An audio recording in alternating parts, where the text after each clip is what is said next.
something that we all wish for, and that is happiness. Isn't it? And to gain happiness, we do so much. From morning till evening, we are working to earn money so we can be happy. For so many hours, we are away from our loved ones, our kids, our spouses, just so that we can earn money, and then with that money, we can have everything that we want to be happy. So we are putting so much effort, 12, 13, 14 hours. And if we are not working, then even at home, fulfilling responsibilities for ourselves and our loved ones from morning till evening, doing so much. But the question still remains, are we happy? We are doing so much just to be happy. 10, 12 hours work away from our loved ones. Having this physical body to continuously just work like a rat race. And then at the end, are we happy?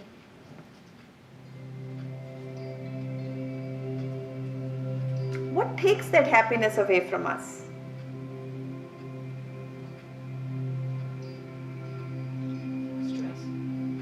Stress. Worry. Disappointment. Anything else? Your experiences. What takes happiness away from our day-to-day lives?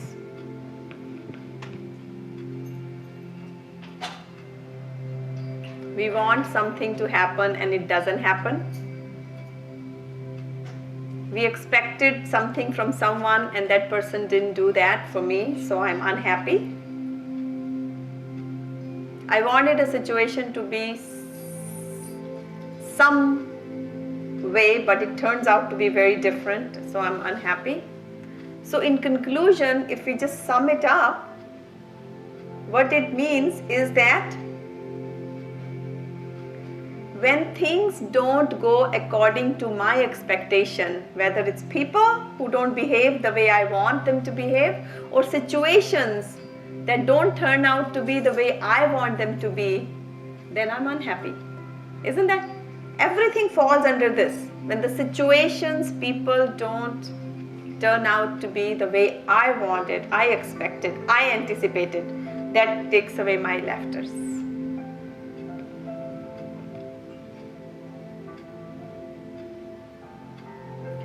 So how can I be happy? Let's think this through a little more deeper. One day we wake up in the morning and we are in such a good mood. Just for some reason we just wake up with such a good mood, and we go out, and now someone didn't behave the way I anticipated. It doesn't affect me much. I'm happy. Why? Because that particular situation became very small that day. Why? Because my inner mood, my state of mind is in so much joy that no matter what anyone said, it didn't affect me. Or things happened, but I didn't feel affected adversely. What was different? My mood. So, what that teaches us, that it's not people or situations that's taking away my happiness, it's my mood, my inner state of being, my inner state of mind, my inner state of peace, my inner state of balance. If that's not there, then smaller problems, smaller situations, smaller personality conflicts become much bigger, and that steals my happiness away. But if my mood inside, my atmosphere inside my mind and in my body is very relaxed, calm, serene, in my control, then everything that happens outside cannot affect me, and I sustain my happiness. Isn't it? Any disagreements? So now the question comes, how do I make my inner mood, my state of mind, always so balanced? What should I do? What steps should I take so that I am in my control and I am not in control of other people and other situations? Otherwise, I give my controls in thousands of people and thousands of situations. Anybody can press the button and I'm angry. I'm walking on the road and someone doesn't ask me, how do you feel? And I come back and say, oh my God, look, they know me from so many years, but they didn't even ask me how I'm feeling. Small, small things. Expectations. When they're not fulfilled, that make me unhappy. So how do I be happy? How can I rise above all this to create the best mood, that best inner balance, so that none of the outer affects me? My inner is bigger, greater than the outer. So what happens in life when we go through challenges of ups and downs? Then when we go through unpleasant situations, happenings, events, that creates a lot of negative energy in our body. And every situation leaves a mark, an imprint on our mind. So now if we had 20 situations in a month, it's an accumulative effect. Every situation is leaving a mark in my mind, and that's accumulating. Then at the same time, when good things happen in our lives, then those good things also start to leave a mark, an imprint, an impression on my mind. So within me, now those good things are also generating a lot of positive energy. So over time, I am accumulating both negative energy and positive energy. Now, when I'm faced with a challenge and I have this one thought that's drowning me, that thought is going to create or attract all the negative forces, like army of negative forces that's already in me. It's going to invite, and now that takes over. That has the majority, and that's what causes depression. That's what causes stress, tension, worry, pain, boredom, loneliness. And I say, I didn't have a good day today. But if I have a very good, pleasant thing happen, then that pleasant thought, that positive thought is going to attract all the positive energy in me. And now I'm surrounded by an army of positive thoughts, happy thoughts. And that's going to manifest positive energy, and I start flying in the sky. Feel so light, so blissful. My mood is great. That day I'm on the 7th cloud. Nobody can touch me, shake me, rock me. If we can learn how to create a lot more positive energy in our body, create a lot of inner strength in our body, then that will create better mood, better personality. Then when something unpleasant takes place, I will not be affected.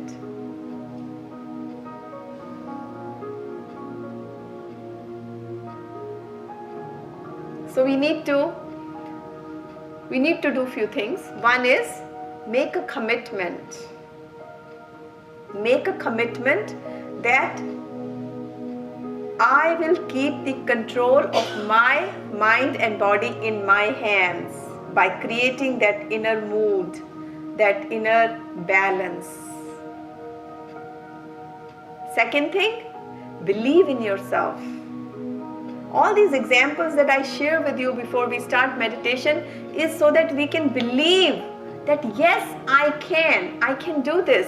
It's in my hand to create my own destiny, is in my hands, and it's not in the hands of other people. So believe in yourself that yes, I can. And third thing is, thou shalt pass. Anything that comes, it never stays good or bad. It's always in passing. So there's always day after the night. So if you're going through a night, painful moment, thou shalt pass. It will not remain the same. It has to change. That's the law of nature. So wait for the day to arrive. Wait for the sun to shine. Wait for the light to come. Now, let me ask you this. When we are working and we want to relax, we all get some time off from work. So what do? Very good. We go on vacations, right? We all go on vacations, family vacations, alone or with friends. And we think this is my time, I'm going to relax and rejuvenate. Exactly the same way, whenever we meet here, every Wednesday night, this is a vacation. It's a 1-hour vacation, let me tell you. For the vacation that you go, you have to pay money and you have to have few weeks or days time off, right? And you have to do a lot of planning. And you come back and what do you say? Everybody says, I need one more vacation to rejuvenate. I am so tired, I need another vacation to get relaxed. Isn't that true? We come back and we're so tired and we think we were in a vacation. This 1 hour that we meet here together is a vacation. It's called spiritual vacation. Where if we can just relax and completely rewind, rejuvenate, and learn, then when we go home, the whole week goes so well. Trust me that if in your life you think you are going through pain or any suffering, then think hard, do something different. Something needs to be changed in your lifestyle. Because pain can never touch a person who has higher knowledge. Ignorant are the ones who live in pain every moment. God has not given us this life to live in pain. It's written in our yogic scriptures. We are given this life to celebrate every moment and to gain higher knowledge, to move upwards in life. Very important purpose of life, to be happy. So how should we do it? Last few things before we start our stretches. That's the question. How should we do it? Every book talks about, being happy. One should stay happy. One should stay positive. One should stay strong. But how? Even the book Secret, if you read it, I've read it. I'm sure it's a very known book. The entire book talks about positivity and how you attract through your positive thoughts. But nowhere it's written how do you manufacture those thoughts. Because no school teaches you how to think. We are taught how to speak, how to write. But nowhere it's taught how to think, how to create positive thoughts. So, how should we do it? We must divide our day into three units. First category is morning time, when we wake up. So first thing we need to do is use your morning hours as soon as you get up in doing yoga or meditation. Start out your day right by putting the right fuel in the body so that it can keep going all day. It can create that mood that we started this session with. It can create that aura, that energy, that inner strength that can protect you from all the stresses and strains that this world throws at you. So the moment you step out of the home, you are equipped. It's like you're armed. You have those weapons in your pocket. You have the remote control of your body in your pocket, and you're not ready to give it to anybody. So use those hours to sit in meditation, to do some breathing exercises. Because think, God has put head here and heart here, right? And where did He put the nostril? Right here. So people, when they are not into yogic practices, they are either using their head or heart. But when we start breathing or sitting in meditation with breathing, what happens? We start to use head and heart. We're not too emotional and we're not too logical. You know, sometimes people say, oh, she's hot-headed, or she's so emotional, she only uses her heart. Especially females, we are told we are, always using our heart, and men are always using their head. Prove it, then I'll do it, right? Every female wants to bring their husband for meditation, and husband doesn't want to come. Prove it to me. If it's working on you, then only I'll come. But it's not even, I'm not seeing change in you. Why should I come? Right? Or the other way around. Females are always looking for where they get that sukoon, that feeling of bliss, that peace. And sometimes they become too emotional. And that's not good either. What's the best is you have the heart and the head working together, and that's why God has put nostril in the between. So when you take a deep breath, and then that brings the two together. It harmonizes your heart and head and brings the most perfect thought, action, deed, success out of you. So morning times, if we start out right, instead of reading newspaper, watching news, listening to anything else, or talking to your friend, we take that time and just go inwards and connect with your inner power. Either read something higher knowledge, or listen to something, or do a self-study, or do meditation, or do yogic breathing, and put yourself together and watch. Your confidence level will go so up. Your aura will just be amazing. People will look at you and say, oh my God, she is so different today.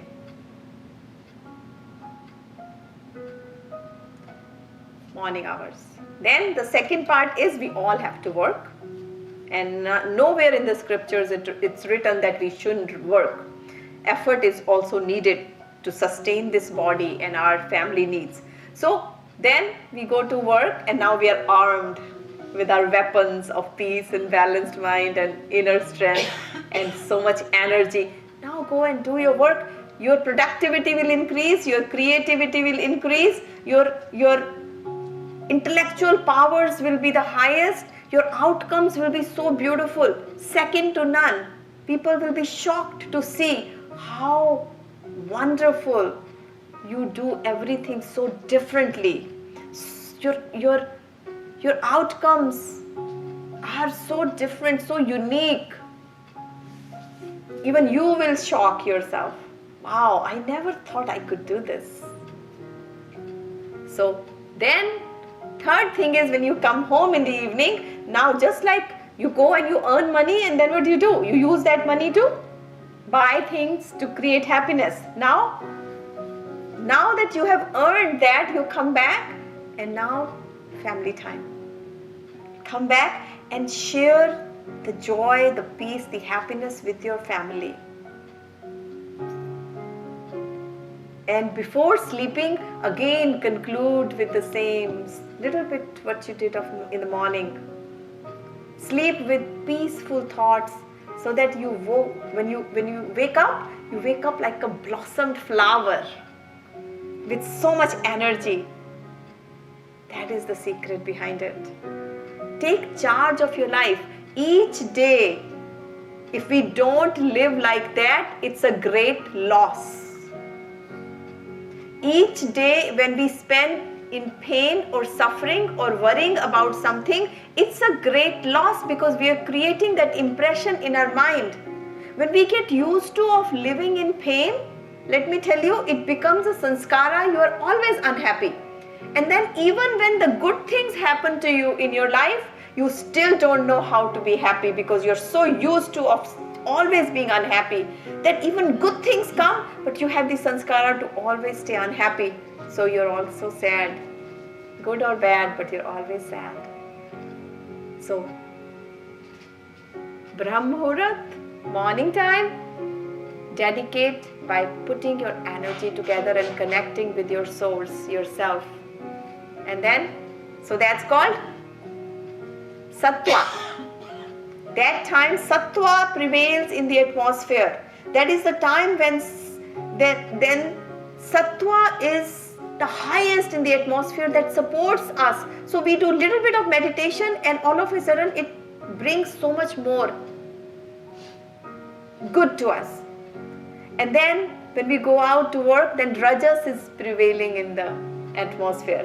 Rajas is when everybody's like go getting things, more worldly stuff. More effort is needed to attain more success. And then in the evening there is tamas. You know how we all get lazy in the evening? Tamas is prevailing in the atmosphere.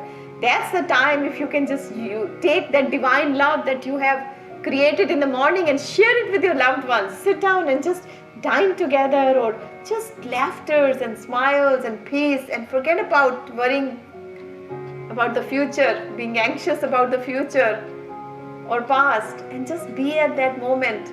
And that's how you end your day. Watch, the beginning of the next day is going to be so beautiful.